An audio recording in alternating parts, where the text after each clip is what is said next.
다 함께 사도신경 고백함으로 6월 26일 수요일 아브라함 기도회를 시작하겠습니다. 나는 전능하신 아버지 하나님, 천지의 창조주를 믿습니다. 나는 그의 유일하신 아들, 우리 주 예수 그리스도를 믿습니다.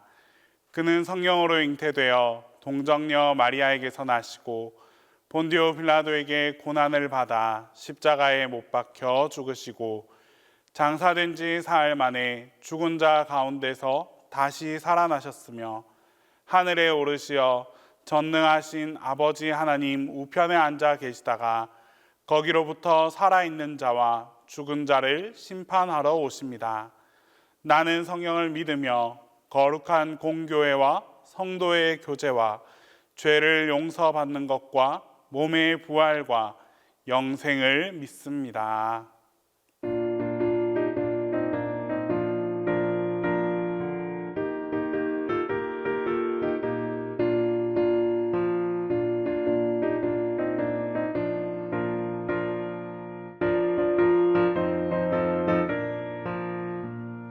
주님 약속하신 말씀 위에서 영원토록 주를 찬송하리라. 소리 높여 주께 영광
오늘 우리에게 주시는 하나님 말씀은 이사야 41장 2절에서 9절입니다.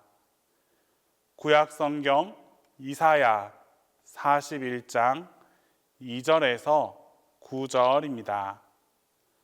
누가 동방에서 사람을 일깨워서 공의로 그를 불러 자기 발 앞에 이르게 하였느냐? 열국을 그의 앞에 넘겨주며 그가 왕들을 다스리게 하되 그들이 그의 칼에 티끌 같게 그의 활에 불리는 촉에 같게 하며 그가 그들을 쫓아가서 그의 발로 가보지 못한 길을 완전히 지났나니 이 일을 누가 행하였느냐? 누가 이루었느냐? 누가 처음부터 만대를 불러내었느냐? 나 여호와라. 처음에도 나요, 나중 있을 자에게도 내가 곧 그니라.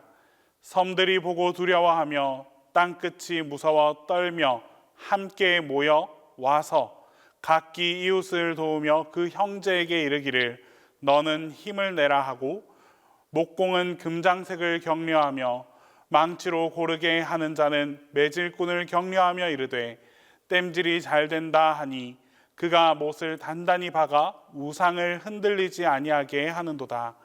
그러나 나의 종 너 이스라엘아, 내가 택한 야곱아, 나의 벗 아브라함의 자손아, 내가 땅끝에서부터 너를 붙들며 땅 모퉁이에서부터 너를 부르고 내게 이르기를 너는 나의 종이라. 내가 너를 택하고 싫어하여 버리지 아니하였다 하였노라. 뭉크의 절규라는 그림은 누구나 한 번쯤은 본 적이 있는 아주 유명한 그림입니다.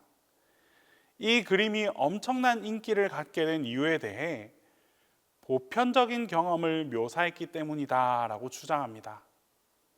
이 그림에는 우리 모두가 평소에 가지고 있는 그런 일상생활의 긴장과 스트레스를 담고 있기 때문에 유명해졌다라고 주장하는 것입니다.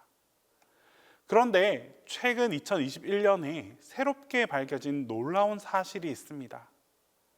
바로 그림의 노을 속에 아주 작은 글씨로 적혀 있는 낙서에 관한 이야기입니다. 낙서의 내용은 이러합니다.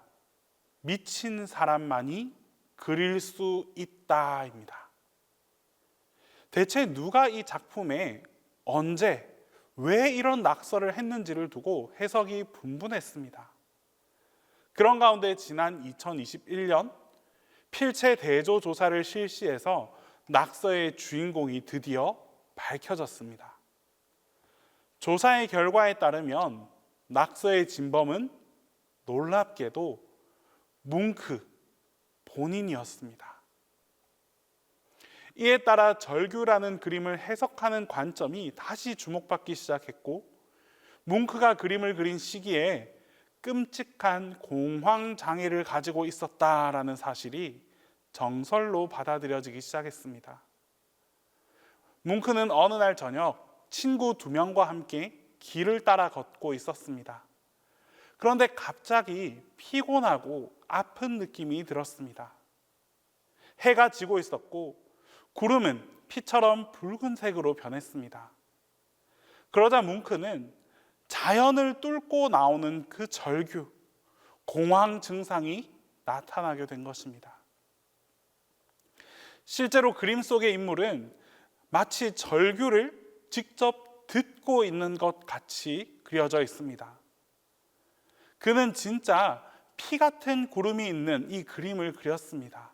색채들이 비명을 질러대고 있습니다. 요동치는 선을 통해서 절규에 대해서 묘사하였습니다. 그는 또한 그의 뒤에 걸어오는 2명의 인물을 아무렇지도 않게 그림으로써 결국 이 두려움은 외부 세계에서부터 온 것이 아니라 자기 자신의 마음에서부터 나타났음을 암시하고 있었습니다. 우리도 뭉크와 같은 이런 공황장애까지는 아니더라도 두려움에 사로잡힐 때가 있습니다.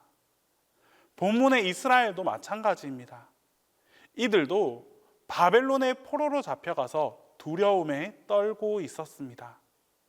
그들은 바벨론 사람들의 채찍을 두려워하고 놀라고 있습니다. 그러나 하나님은 두려워하지 말고 놀라지 말라라고 말씀하십니다. 하나님은 거대한 제국 바벨론은 아무것도 아니다라고 말씀하십니다. 하나님을 크게 보는 자는 바벨론이 아무것도 아니라는 것을 인정하게 됩니다. 더 이상 바벨론을 두려워할 필요도 없습니다. 본문 이사야 41장은 두려움에 떨고 있는 이 이스라엘 백성들을 위로해 주는 말씀입니다. 2절에서 4절까지 말씀을 통해서 하나님은 동방에서 사람을 일깨워 발 앞에 이르게 하셨습니다. 어떤 사람은 이 동방에서 온 사람을 고레스라고 합니다. 하나님은 열방에게 동방에서 고레스를 일깨워서 공의가 승리하게 하셨습니다. 하나님은 그를 당신의 발 앞에 두게 하신 분이 누구인가 대답해 보라 라고 합니다. 여러분, 그분이 바로 하나님이십니다. 고레스는 하나님이 하나님의 공의를 나타내기 위해서 불렀던 왕이었던 것입니다. 그렇다면 이제 이 열국을 고레스 앞에 넘겨주면서 왕들을 다시 다스리게 하신 분은 또한 누구이십니까? 바벨론을 멸망시킨 그 사람이 바로 누구냐라는 것입니다. 그분 역시 하나님이십니다. 바벨론과 열국의 왕들을 고레스의 칼과 활에 티끌 같게 하시고 지푸라기 같게 하신 분은 다름 아니라 바로 우리의 하나님이십니다. 고레스가 열왕을 쫓아가서 이스라엘은 그의 발로 지금까지 가보지 못한 그런 길을 안전하게 지나칠 수 있게 되었습니다. 하나님께서 페르시아 왕 이 고레스를 도우사 바벨론을 멸망시켜 주셨습니다. 그런 하나님께서 계속해서 반복하면서 누가 이런 일을 이루었냐라고 묻습니다. 바로 하나님이십니다. 이 모든 역사를 주관하시는 분은 바로 여호와 하나님이십니다. 역사의 처음과 중간과 끝을 주관하시는 분은 바로 하나님이십니다. 우리는 이 모든 것을 주관하시는 분이 하나님이라는 사실을 믿을 수 있을 때 비로소 우리는 두려워하지 않을 수 있습니다. 본문 5절에서 7절 말씀에는 고레스를 대적하는 자들의 두려움에 대해서 기록하고 있습니다. 바벨론 왕과 땅끝에 있는 섬들이 고레스를 보고 두려워하며 떨며 각기 이웃을 돕고 형제에게 힘을 내어 페르시아 왕 고레스를 대적하자라고 기록하고 있습니다. 그들은 우상을 의지해서 하나님을 대적합니다. 그러나 이것은 아무 쓸데없는 일입니다. 고레스를 인도하신 분은 하나님이셨습니다.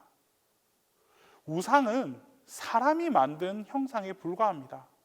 이 우상을 의지하는 열방들은 결코 하나님을 대적할 수 없습니다. 하나님은 고레스를 통하여 이스라엘을 바벨론에서부터 불러주십니다. 이스라엘은 하나님의 종이요 하나님께서 택한 자들입니다. 하나님의 벗이자 하나님 아브라함의 후손입니다. 하나님은 이스라엘을 미리 알시고 미리 정하시고 부르시고 또 의롭다 해주셨습니다. 하나님은 땅끝과 모퉁이에서 이스라엘을 붙들고 계십니다. 그런 하나님께서 이스라엘을 하나님의 종으로 택하시고 그들을 특별히 사랑해 주셨습니다. 그런데 이스라엘은 바벨론 포로 생활을 겪으면서 버림받았다라고 생각하고 있습니다. 하나님은 그들을 버리지 않으셨습니다. 이스라엘을 애굽에서 인도하여 내신 바로 그 하나님께서 다시 그들을 바벨론에서부터도 이끌어 내어 주셨습니다. 하나님께서 택한 이스라엘을 반드시 영화롭게 해 주셨습니다. 하나님은 여러분을 사랑하십니다. 때론 그 사랑으로 인해서 훈련도 시키시고 연단도 시키십니다. 그러나 이 모든 과정들이 사랑을 전제로 이루어지는 것이지 단 한순간도 괜히 우리를 미워하거나 벌하거나 괴롭히고자 하심이 아닙니다. 하나님께서 우리를 사랑하신 그 절대적인 증거가 무엇입니까? 바로 하나님 자신이 피조물을 위해서 죽으셨다는 것에 있습니다. 자신의 아들을 죽기까지 내어주셨습니다. 우리를 선택하여서 예수님을 믿을 수 있도록 해주셨습니다. 이제 우리가 이 하나님의 사랑을 믿고 그 사랑을 영접하게 될 때 모든 두려움으로부터 극복하고 이겨낼 수 있는 하나님의 마음이 여러분들 가운데 닿을 수 있게 될 것입니다. 기도하겠습니다. 이 시간 첫 번째로 기도할 때에 하나님으로 인해 모든 두려움을 이겨낼 수 있게 해달라고 기도하겠습니다. 두 번째로 우리 중보기도단을 위해서 함께 기도하겠습니다. 중보기도단의 기도 가운데에 능력과 응답이 나타나게 해달라고 기도합시다. 그리고 마지막으로 우리 동신교회와 담임 목사님을 위해서 우리 함께 기도하겠습니다.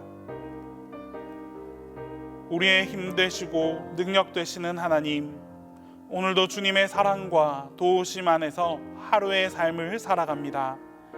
때로는 하나님의 자녀로 살아가면서 고난과 어려움을 마주할 때가 있습니다. 우리는 너무나 연약한 나머지 고난과 어려움 앞에서 하나님을 원망하기도 합니다. 나약한 우리를 긍휼히 여겨 주시옵소서. 고난의 시간, 어려운 시간을 만날 때마다 하나님의 사랑을 더욱 깊이 들여다볼 수 있는 우리가 되게 하옵소서. 하나님의 사랑을 믿고 의지함으로써 모든 두려움을 이겨낼 수 있는 힘과 능력을 더하여 주시옵소서. 주님께서는 교우들의 어려움을 함께 나누고 함께 기도하기 위해 중보기도단을 세워주셨습니다. 주님께서 중보기도단의 기도에 힘과 능력을 더하여 주시옵소서. 기도의 능력이 있고 기도의 응답이 있을 줄 믿습니다. 서로를 아끼고 사랑하는 마음으로 진심을 다해 중보하는 중보기도단이 되게 하시고, 주님께서 기도하는 이들의 모습을 기쁘게 여기셔서 기도의 응답으로 역사하여 주시옵소서. 중보기도단의 기도를 통하여 하나님께서 함께 하심과 하나님께서 살아 역사하심을 날마다 경험하는 귀한 축복이, 귀한 열매가 맺혀지게 하여 주시옵소서. 사랑하는 동신교회 가운데에도 하나님의 인도하심이 필요합니다. 하나님께서 이 교회를 붙드시고 이끌어 주셔서 여러 가지 크고 작은 어려움이 닥쳐올 때마다 믿음으로 담대히 헤쳐나갈 수 있는 건강한 교회가 되게 하여 주시옵소서. 하나님의 사랑 안에서 굳건히 성장하고 부흥하는 단단한 교회가 될 수 있도록 주님께서 보살펴 주시옵소서. 담임 목사님을 위해 기도합니다. 하나님의 말씀을 대언하기 위해 노력하시는 목사님의 열정과 헌신을 주님께서 기쁨으로 여겨 주시옵소서. 성령님께서 항상 함께하여 주셔서 성령 충만하게 하여 주시옵소서. 그 능력으로 맡겨진 사명과 모든 일들을 더욱 잘 감당해 나갈 수 있도록 주님께서 인도하여 주시옵소서. 이제 주님께서 가르쳐 주신 기도를 다 함께 하겠습니다. 하늘에 계신 우리 아버지, 아버지의 이름을 거룩하게 하시며 아버지의 나라가 오게 하시며 아버지의 뜻이 하늘에서와 같이 땅에서도 이루어지게 하소서. 오늘 우리에게 일용할 양식을 주시고 우리가 우리에게 잘못한 사람을 용서하여 준 것 같이 우리 죄를 용서하여 주시고 우리를 시험에 빠지지 않게 하시고 악에서 구하소서. 나라와 권능과 영광이 영원히 아버지의 것입니다.